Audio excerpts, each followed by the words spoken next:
Hi folks, David Waring here again with InformedTrades.com, and today's lesson of the day, an introduction to support and resistance.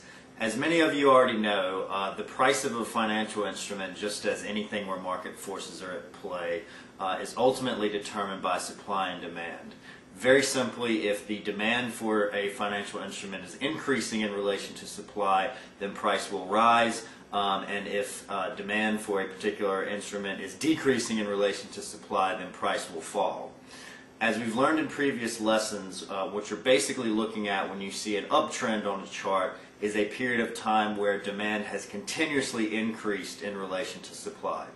On the opposite side of that, what you're looking at when you look at a downtrend is a period of time where demand has continuously decreased in relation to supply. What we're going to look at today is price levels where the supply-demand equation reverses itself and price is expected to stop moving in the direction it was moving before and potentially reverse itself. Let's have a look at what I'm talking about. Okay, so let's start by looking at the definition of support and resistance, and then we're going to take a look at a couple examples on some charts. The definition of support is the price level of a particular instrument where there is enough demand should price reach that level to keep prices from falling further. The opposite of support is resistance, the price level of a particular instrument where there is not enough demand should price reach that level to keep prices rising further.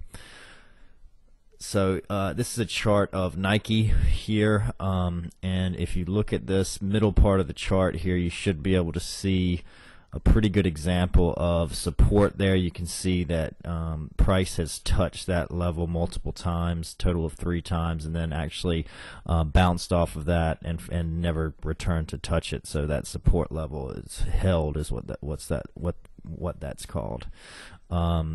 Similarly, you can see here that price touched this resistance line 3 times.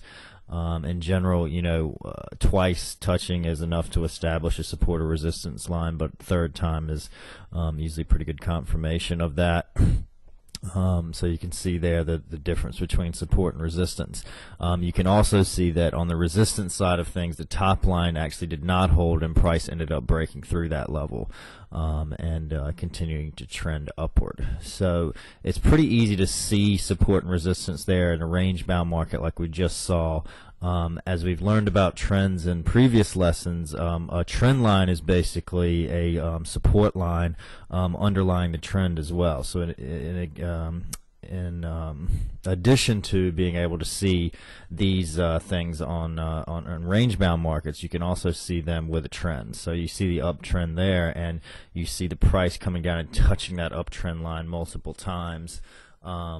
Before eventually breaking it, and that's a good example of support. And on the upside, this is called a price channel here, a trend channel. You can see price touching multiple times that line, and that line is acting as resistance there to the upside of that trend. So a common strategy that traders will use when looking at charts and looking for support and resistance, a very basic strategy, is they'll look for selling opportunities around resistance and buying opportunities around support, and then they'll look to place their exits shortly above resistance or shortly below support to protect that position. So that's something that we're going to take a little bit of a look into later in some of our strategy discussions.